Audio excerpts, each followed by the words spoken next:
ভুৱনেশ্বৰলৈ আহিছিলোঁ। পুৰী ভুৱনেশ্বৰ নলবাৰীৰ পৰা আমি 4টা ফেমিলি আহিছিলোঁ। মোৰ নাম কিশোৰ কুমাৰ কলিতা।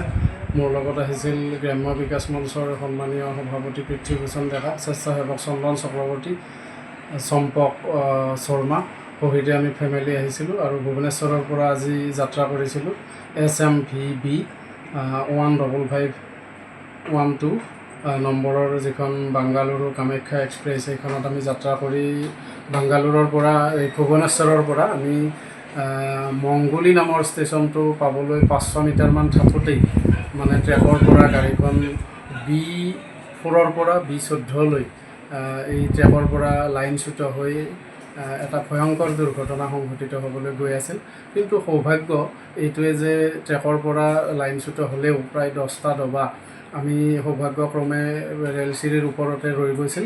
আৰু সৌভাগ্য এটা যে যদি বাগৰিলহেঁতেন তেতিয়াহ'লে গোটেই ট্ৰেইনখন এটা দীঘলীয়া দ খাও এটাত, প্ৰায় 30 ফুট দ খাও এটাত এই ট্ৰেইনখন দুৰ্ঘটনাত পতিত হৈ বহু মানুহৰ প্ৰাণ ৰক্ষা ইতিমধ্যে সৌভাগ্যক্ৰমে হৈছে।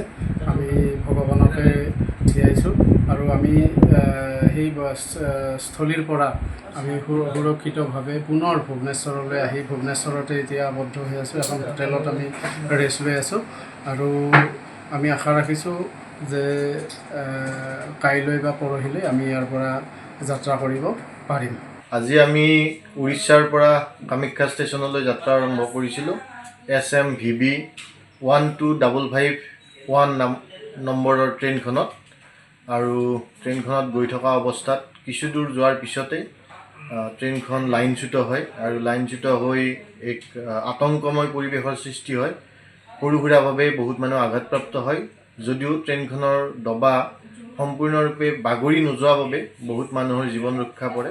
সাধাৰণভাৱে আহত হৈছে বহুত মানুহ আৰু এজন মানুহক আমি মৃত হোৱা দেখা পাইছোঁ।